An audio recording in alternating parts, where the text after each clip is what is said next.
সেই বন্ধটা কেন হলো? এই বন্ধ কি কেবলমাত্র কয়েকটা পার্টি, কয়েকটা কৃষক সংগঠন আর কয়েকটা শ্রমিক সংগঠনের ডাকে এই বন্ধ ছিল? না বন্ধু, এই বন্ধটা ছিল আসলে আপনার এবং আমার জন্য। আপনি আমি বাঁচবো কিনা, আগামী দিনটা আমরা কিভাবে কাটাবো, তার উপর দাঁড়িয়ে এই বন্ধটা ছিল। ধরুন আপনি কাজ করেন 8 ঘন্টা, 8 ঘন্টা কাজ করে আপনি 452 টাকা মজুরি পান। কেউ যদি আপনাকে বলে তুমি তো কারখানায় কাজ করছো, অনেকদিন ধরেই কাজ করছো, এতদিন তো 8 ঘন্টা কাজ করে 452 টাকা পেতে, এবার আমি তোমাকে 12 ঘন্টা কাজ করাবো, কিন্তু তোমাকে ভাই আমি 452 টাকাই মজুরি দেবো। আপনি কি বলবেন? এটা অন্যায় না অন্যায় নয়? এই মারাত্মক অন্যায়টা কিন্তু ভারতবর্ষের বুকে ঘটছে। ধরুন কেউ যদি বলে এই রাস্তার ধারে যে সমস্ত ফল বিক্রেতারা আছেন,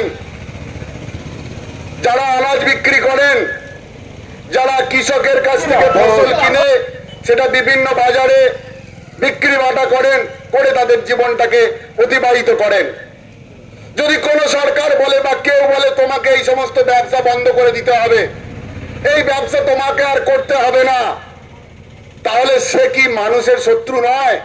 মূলত বাঙালিরা বিভিন্ন বিজেপি শাসিত রাজ্যগুলোতে অত্যাচারিত হচ্ছে বাংলা ভাষা বলার জন্য বাংলাদেশ। এর ফলে আমরা এটাকে প্রধান ইস্যু হিসাবে, আমরা বাঙালি হিসাবে এটাকে আমরা প্রতিবাদ জানাচ্ছি, আমরা ধিক্কার জানাচ্ছি। এই আরএসএস এর রাজনৈতিক সংগঠন বিজেপি শাসিত ভারতবর্ষের এই সিংহাসনে রয়েছেন নরেন্দ্র মোদী সরকার। এই নরেন্দ্র মোদী সরকার এককভাবে হয়তো ক্ষমতায় আসতে পারেননি নীতিশ আর চন্দ্রবাবু নাইডুর সাপোর্ট নিয়ে। এই হ্যান্ডিক্যাপ সরকার এককভাবে যদি সংখ্যাগরিষ্ঠতা আসতো, অমিত শাহ বলে বেড়াচ্ছিলেন 400 দে দো হাম তরি পার করে দেंगे, প্রতিবার পশ্চিমবাংলায় এসে তরি পার কর দেंगे। ওই অমিত শাহ হুমকি দিয়ে গেছেন, নরেন্দ্র মোদী হুমকি দিয়ে গেছেন। কাদেরকে টার্গেট করে? প্রধানত মুসলিম সম্প্রদায়ের প্রতি আপনার ফ্যাসিস্ট শক্তি প্রধান আক্রমণ এটা চালাচ্ছে সারা ভারতবর্ষ ব্যাপী। সেটা নু থেকে ভারতবর্ষে যে বিজেপি শাসিত ডবল ইঞ্জিনের সরকার, সেসব রাজ্যগুলো এরকম ঘটনা ঘটে চলছে। এবং আমরা বিহারের বুকে দেখছি এসআইআর এর নামে নতুন করে ভোটবন্দি চালু করার চেষ্টা করছে ইলেকশন কমিশনের মাধ্যমে। নাকি বিহারের বুকে কয়েক লক্ষ ভোটার বিদেশ থেকে এসছে, বাংলাদেশ থেকে এসেছে, তারই নামে নতুন ভোটার সংশোধন করা হবে বিহারের বুকে। তারই নাম হচ্ছে এসআইআর।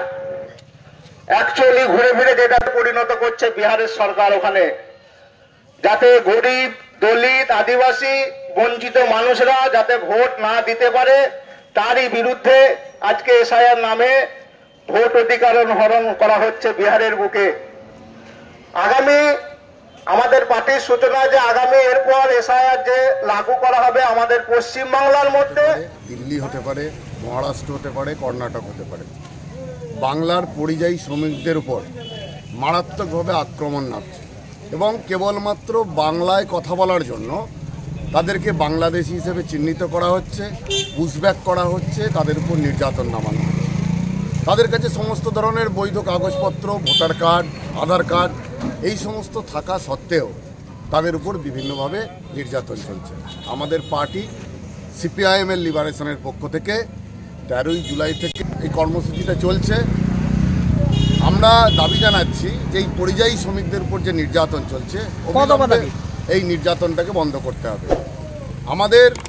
আমরা দেখতে পাচ্ছি বিহারের বুকে একটা নতুন ফেনোমেনা শুরু হয়েছে। নির্বাচন কমিশনের পক্ষ থেকে এসআইআর চালু করা হয়েছে, স্পেশাল ইন্টেনসিভ সার্ভে। এর নাম করে দলিত, আদিবাসী, সংখ্যালঘু, পরিযায়ী শ্রমিক, সর্বোপরি গরিব মানুষদের লাখে লাখে গরিব মানুষদের ভোটার তালিকা থেকে বাদ দেওয়ার একটা চক্রান্ত চলছে। আপনারা জানেন নভেম্বর মাসে বিহারের বুকে নির্বাচন আছে এবং বিজেপি যে জোট সরকার ওখানে ক্ষমতায় আছে তারা কঠিন পরিস্থিতির মধ্যে আছে, তারা হেরে যেতে পারে। এবং বিহারের বুকে গত নির্বাচনে আমরা দেখেছিলাম কয়েকটি আসন ছিল যেখানে 100 বা 200 ভোটে সেখানে জয় পরাজয়টা নির্ধারিত হয়েছে। তাই তারা চাইছে গরিব মানুষকে, দলিত মানুষকে এসআইয়ের নাম করে ভোটার তালিকা থেকে বাদ দিতে। আমরা তার বিরুদ্ধে প্রতিবাদ জানাচ্ছি এবং আপনারা জানেন আমাদের যুব সংগঠনের পক্ষ থেকে যে বিষয়টাতে আমরা খুব জোর দিচ্ছি সেটা হচ্ছে আমাদের পশ্চিমবাংলাতে যোগ্য ছেলেমেয়েদের চাকরি থেকে বরখাস্ত করা হয়েছে, অন্যায়ভাবে বরখাস্ত করা হয়েছে। আমরা দাবি জানাচ্ছি অবিলম্বে সেই সমস্ত যোগ্য ছেলেমেয়েদের স্বপদে সসম্মানে পুনর্বহাল করতে হবে।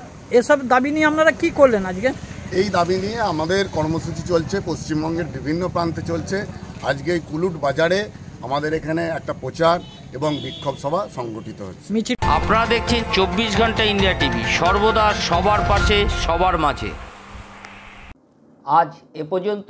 সঙ্গে রাখুন 24 ঘন্টা ইন্ডিয়া টিভি, দেখতে থাকুন সব জেলার সব খবর সবার আগে 24 ঘন্টা ইন্ডিয়া টিভির পর্দায়। নমস্কার।